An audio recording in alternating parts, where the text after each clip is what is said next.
click subscribe and bell notification. Thank you very much.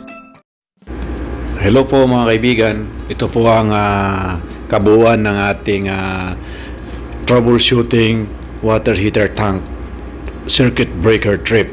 So dito po makikita nyo kung paano po namin binaklas yung mga heater elements sa loob ng water heater tank. At sa katagalan na hindi po nagagalaw ito, kaya napakahirap pong baklasin. Talagang napakahigpit itong dalawang heater elements na ito po.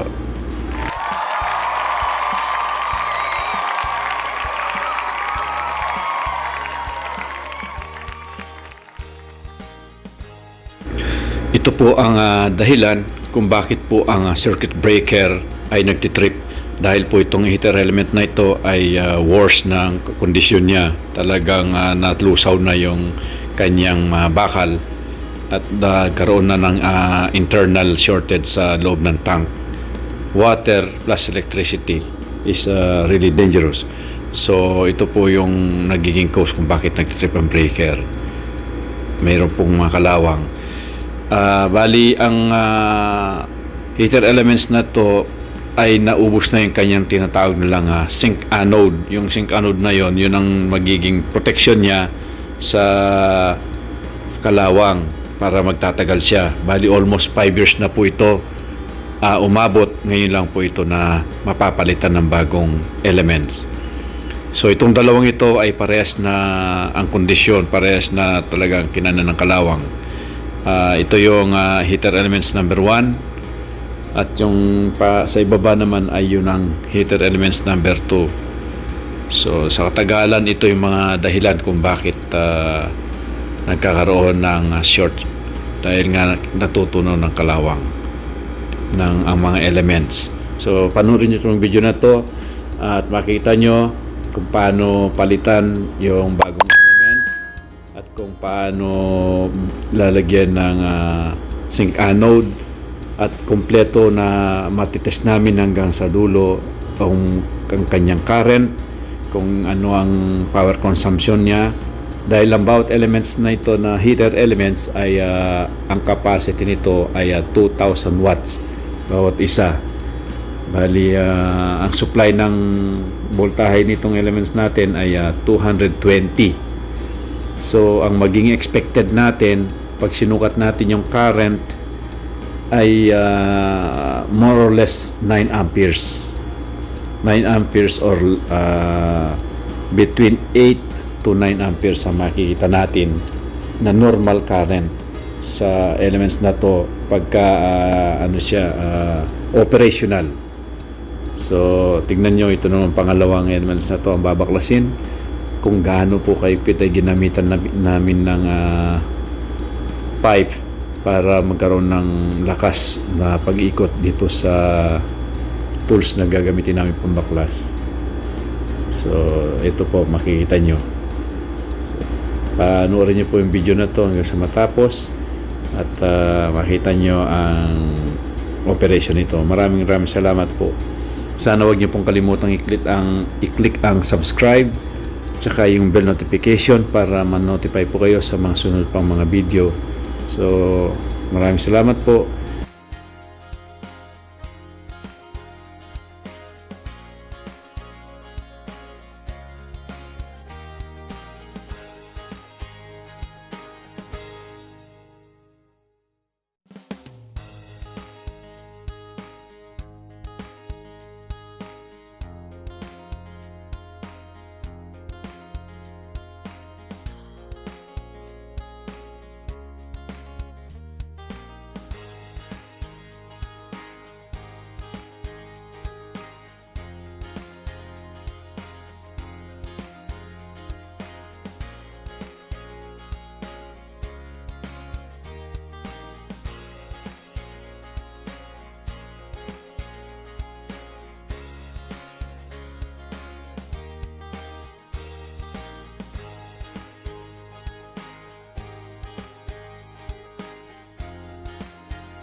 counting.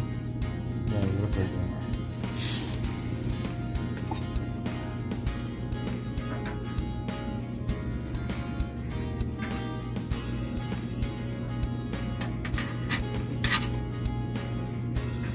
Make it straight, it doesn't move. Okay. I'm afraid to damage because only copper. You see, it's already there. Then, just like that.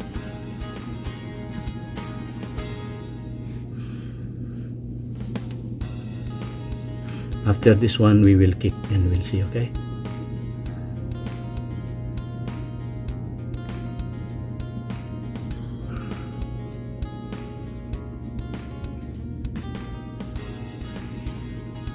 We will clean that later. You change also before your water tank heater element in your home? No, actually, I throw it Oh. because more than 5 years. Store, that's longer. 5 years So ago. it's getting rusty from everywhere. So you buy new tank? Yeah, I know what you mean. that needs to fix. Yeah. Just put the new one and get ready. Yeah, and safe. New is safe. You not think tomorrow or after tomorrow will getting damaged.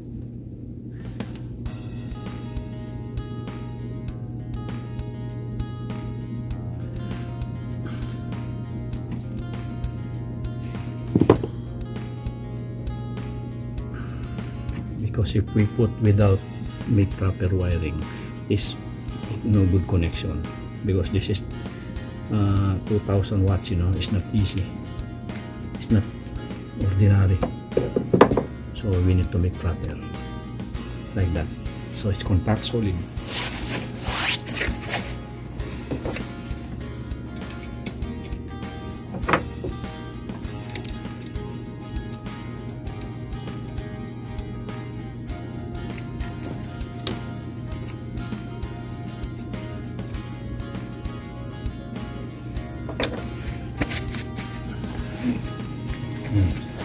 Maybe that's a little bit. Give me like this, please. Okay, but Yeah, like that. Now I see it. Yeah, now I see.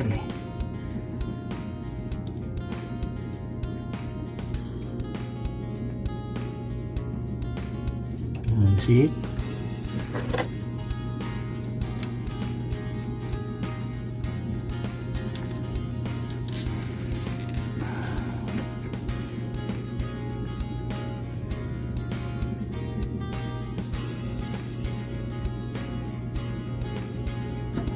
Yeah, solid.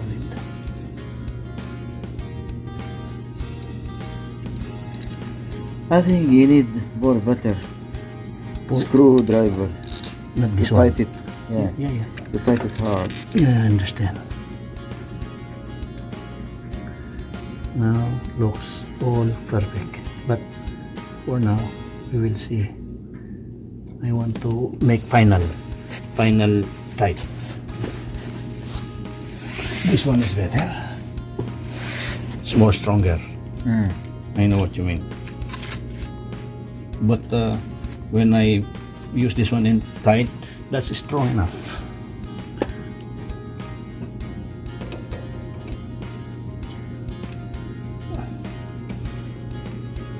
Because it will cut the cable. It's tight enough, Ibs. Okay, good. Yeah.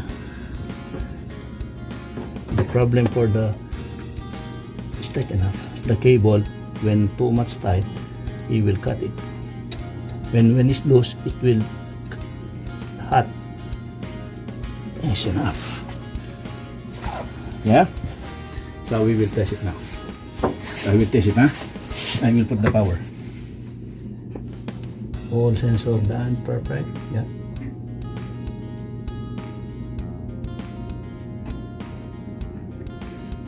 All in, solid. Okay, so I will check first the. Open the box and check the breakers. Yeah.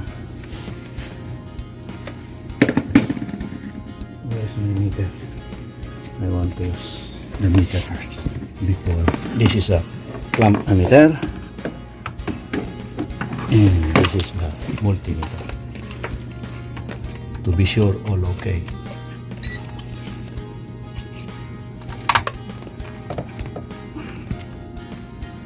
This is now titit. There.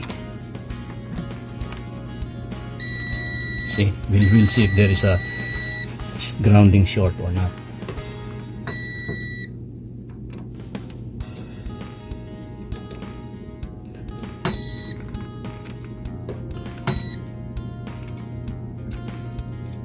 No grounding. Before there is, you remember?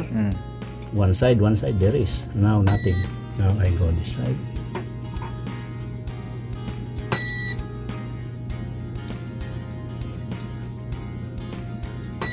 Good. Last.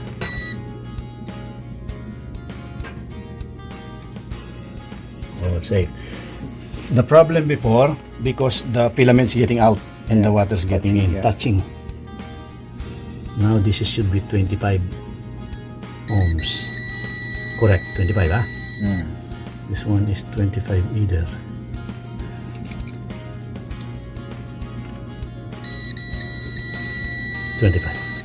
Now we will measure the current when it's run. No shorted in that system. No. Okay. Yeah. That's better. So the breaker all off, yeah? the breaker is all off. Yeah, all off. On. So first off. Yeah. Now let me check voltage. Actually, resistance. I show you this.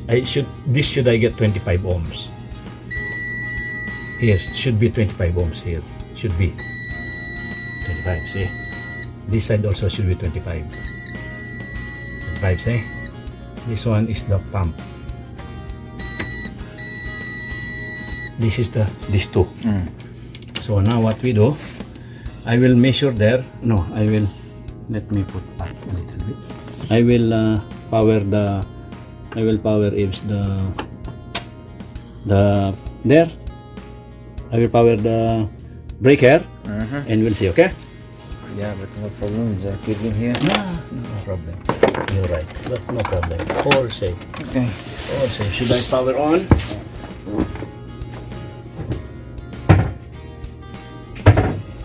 Fingers. Yeah. On. We should have at least here. We should get 220 here. 220 volts. Go to the one. You see, this is select AC. Now AC. I want to see the lights. Yeah. Now what you expect? We should have 220. We should get 220 volts. Okay, 220. 220. Okay. This side, 220. Right? This side, 220. And that side, 220. No, 110. The pump This is the pump. is 110. These are 110. Yeah, 110. So that's why we get 110. Yeah. So now I will on now, ah? One by one, huh? One by one. Bismillah. Now you see the lights. Yeah. Now the other side. Now there's light. Now the pump is running. I will come back. Just observe. Okay? Leave it open. Yeah, you put it at 45, 45. Yeah, it's 45. I go captain, huh? Yeah. Now 45. Okay? I go to captain and come back to you very soon. Oh, just Anyway, I observe. check in here. Yeah, observe it. Very quick.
getting stuck. It's No.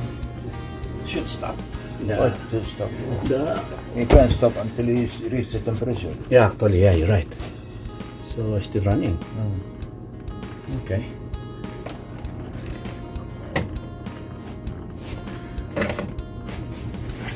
What to do now? We're getting less to see is stop or not. Should be stop. Yeah, because it's less. Now we need to reach until 45 degrees. It's okay. Good there. 45 to 45. No need, huh? No. No at all. So, what to do? We will check the current now, Ibs. Okay? You know what I mean? We will check the current. How much the current? You have a flashlight?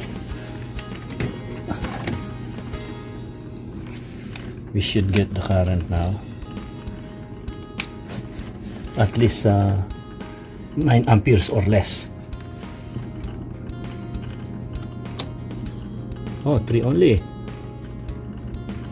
5. 5.6.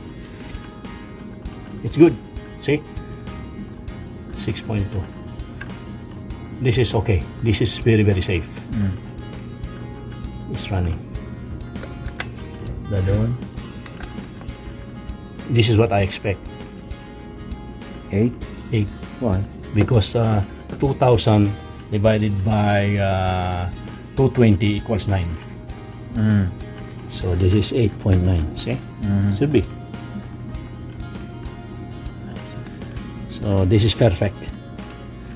Another one. See, all not normal. You see what I mean? Yeah. This is accurate. Careful with the electric. Yeah, you're right. There's live wire.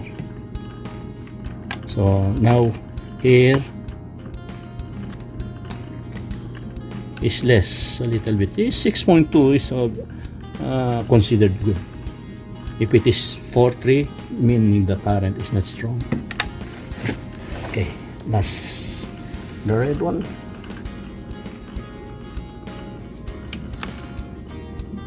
$8.3. You see it? Yeah. Good. 8.6. Yeah. Perfect. That is perfect, Ibs. We are work very nice. And let me feel the wire, hot or not hot. No. Oh, mashallah. Perfect. You can sleep well. And no So leaking at all. that's the pump one is running now. Yeah, it's running. Yeah, it's running. You can hear it. He pushing now the water. Yeah, it goes circulate now. Okay, so let's go back in here. I will check one thing. The wire also in here, because we done on the bottom. We go on the top now. We are only on the top. Perfect. Still running. So here we will check here the current should be the same. 8.5. See what I mean? Yeah. I cannot see that. Okay, show. There you go. 8.5. So that's it. I am happy with that. This is number 1. The heater. The heater number 1. Then this is not heater number 2. 8.6. 8.7. Yeah. That's what I am expecting. Okay. 8.7 amps. Good. So we are happy. We are successful. What we do now is we close this and we'll wait until he reaches the temperature. Alright? It take time, guys, now. It's take time. Leave it until we go lunch.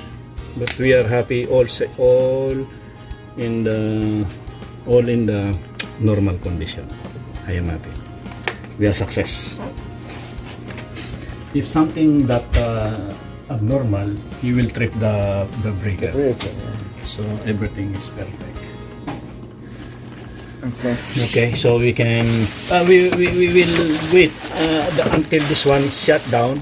Then before we put the ladder. Okay. Yeah, put this thing. Give me.